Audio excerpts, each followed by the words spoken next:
I can't say you can reverse all the cases. You can help in homeopathy, but I think you really need to be a good naturopath to help, if at all, if you can do much.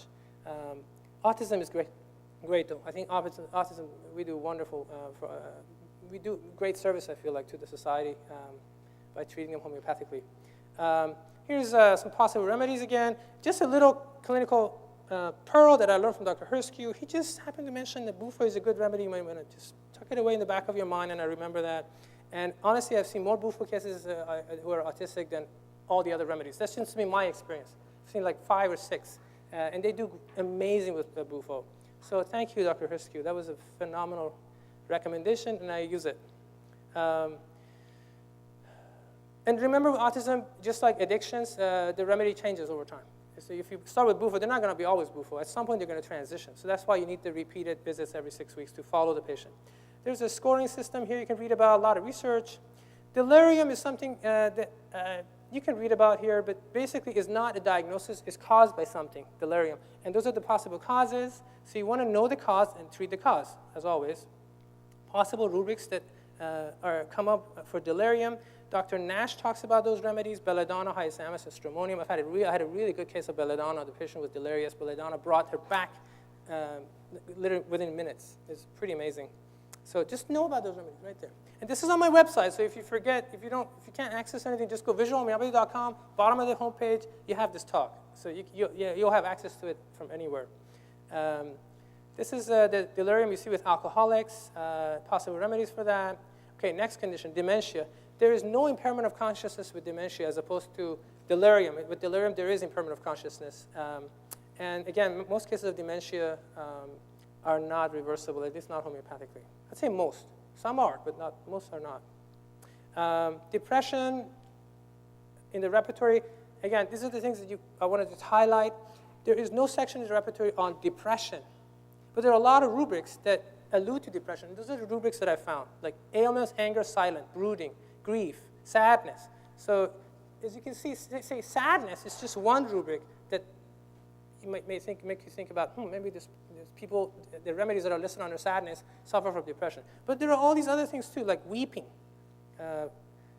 respiration, sobbing. You see all those rubrics? So I think that's very useful, hopefully, for you guys. 500 remedies just for sadness alone. And sometimes depression is due to grief, so if it is, then you go to the grief rubric. So again, there's no rubric called depression. Possible remedies, the most 2 common remedies that I see in a primary care setting, again, for depression would be Nadmir and Ignatia, and I think a lot of naturopaths know that. But sadly, a lot of naturopaths that don't do much homeopathy, that's all they know about depression. They just give Ignatia and Nadmir all day long to people who are depressed, and they could totally miss the case. So you want to know about those remedies, but be open to other remedies. So wrong remedy. Again, I've not seen this very much, but if you give the wrong remedy, you could hurt the person. So if you get Oram to a person who doesn't need Oram, you could make them more depressed. And I've done that once. The person became suicidally depressed within hours. So not good. So you want to make sure you don't, certainly with Oram, don't give it to someone that you're not sure needs Oram. So turns out that patient needed Nadmir. And I wasn't sure, to be honest. Okay, bipolar depression, the next condition. The mania of bipolar depression is worth talking about. There are a lot of rubrics that point to mania. Again, if you go to the addendum to my talk today, you'll see all the rubrics under each condition, including mania.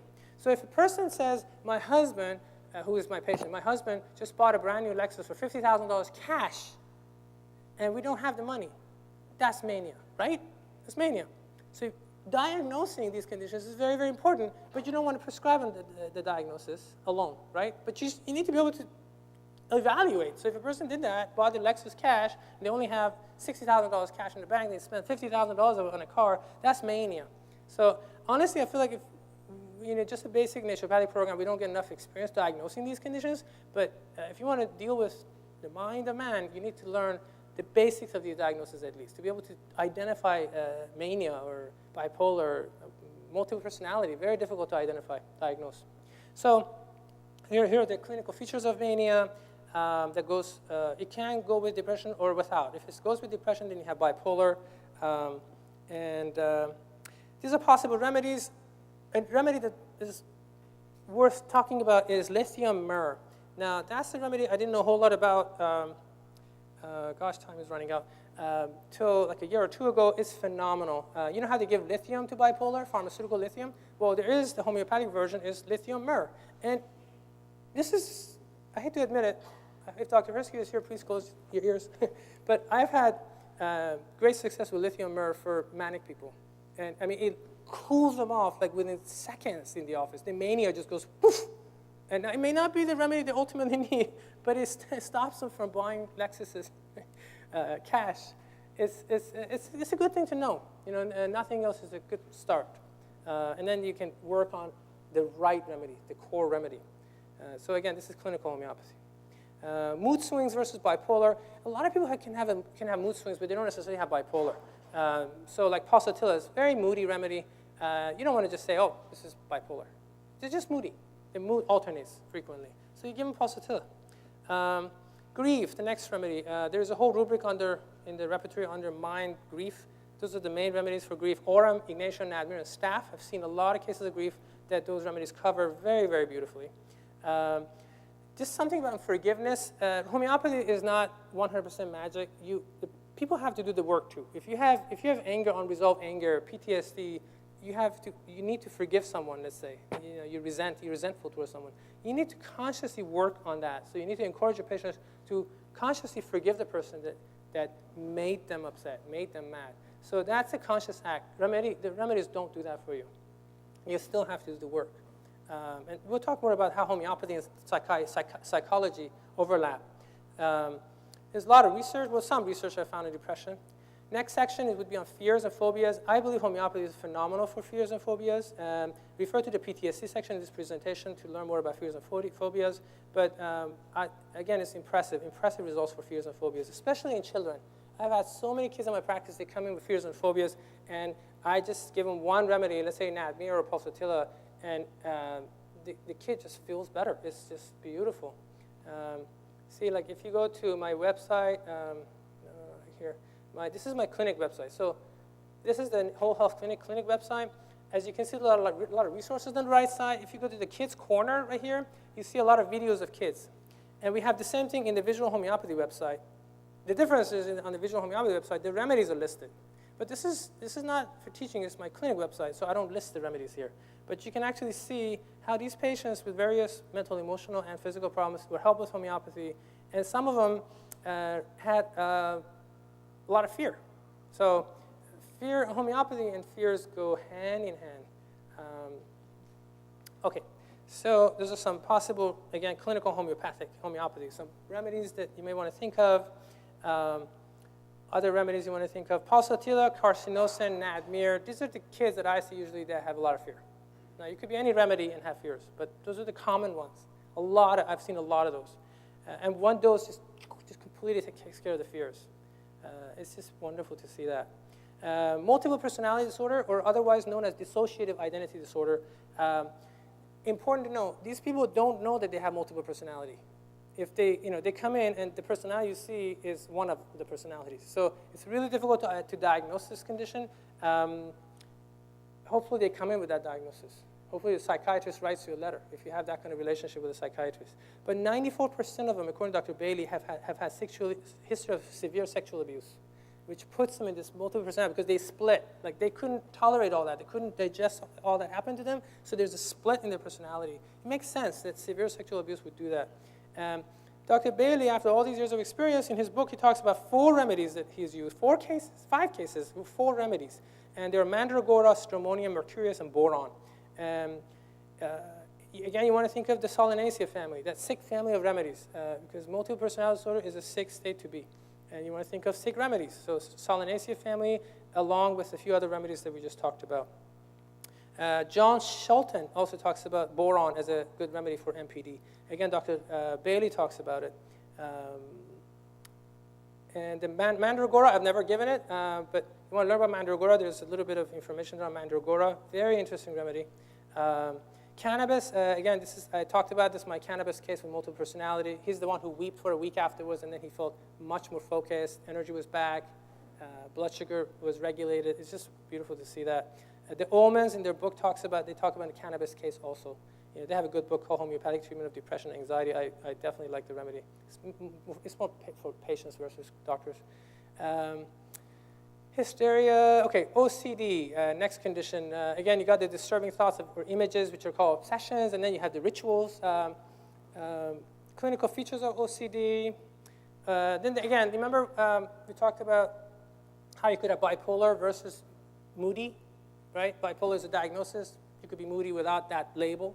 Same thing here. You could have OCD versus just OCD like inclinations. Some people are just overly neat and clean. Like they're just kind of anal about being clean. So silicas and carcinosis fit that. I have a lot of silicas and carcinosis that, well, I would say all of them actually. If you want to be a true silica and carcinosin, you got to be neat and clean. Carcinosis have this germ phobia. They always have to wash everything. And silicas are highly organized. They're great for organizing the whole, probably this resort. Give them something big to do. Different manifestations of OCD. That's important to know. Let's say hair pulling, trichotillomania is one manifestation of OCD. And OCD falls under the general umbrella of anxiety. There's anxiety involved in OCD. That's why they have the ritualistic behavior. So OCDs and phobias are sometimes interwoven. Possible remedies for OCD are listed there. You also want to think about syphilitic remedies when it comes to OCD.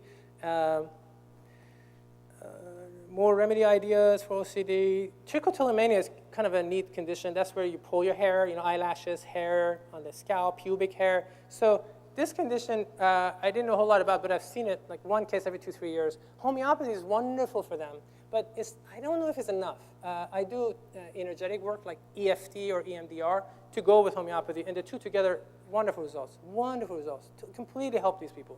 They may not be cured in 2 months, but they can be stable, no more pulling, and then they might have to see you once a month once they're stable. But until then, they might have to do tapping and stuff, all the energetic hands-on work with the remedy once every week or 10 days till they get stable, then once a month, and just keep seeing them, and then they're good.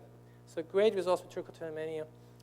There are trichotillomania support groups, and it's funny, one of my patients listed me as a good doctor on that website. It was kind of funny because I was getting all these patients with trichotillomania. And then they all dropped off for some reason, but they significantly better. Okay, OCD versus eating disorders, you can read about that. Panic attacks, oh my gosh, this is phenomenal. Noteworthy point that's well worth talking about, thinking about, is I have never seen a patient with panic attacks who doesn't have a significant physical disturbance. They all have a significant physical disturbance. It's not just all in their head. Like I had a relative recently who was having severe panic attacks in Seattle, and of course I was the last person she called, and because we're alternative. And she was in deep trouble. She had gone to the emergency room 3 times with panic attacks. Wasn't helped. The Xanax helped somewhat, but she still was really suffering.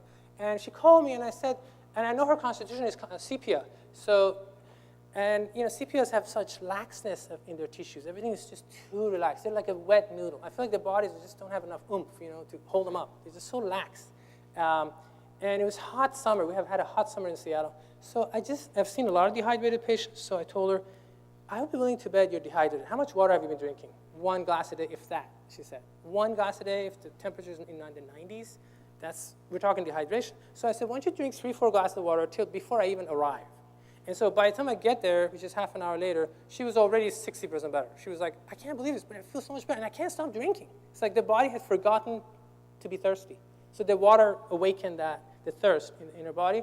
She was significantly better. I got there, did some EFT, some tapping, gave her the remedy. She's been 100% better. Like she slept like a rock that night, and the next morning she woke up, she just couldn't thank me enough. So physical problems. Don't forget about physical problems. Dehydration, again, is a major, major problem. And again, I don't know if homeopaths talk enough about that. As a rule, I hate to generalize, but homeopaths don't do the naturopathic thing very much. They just find the remedy and say, I'll see you 6 weeks later. As naturopaths, please talk about that. Look at the diet, person's diet. Hahnemann talks about it. Lifestyle, diet. If you're in an abusive relationship and your diet is horrible, homeopathy is not going to do miracles. You got to get out of the abusive relationship, get therapy, eat better, drink water, and then the remedy can do its magic. So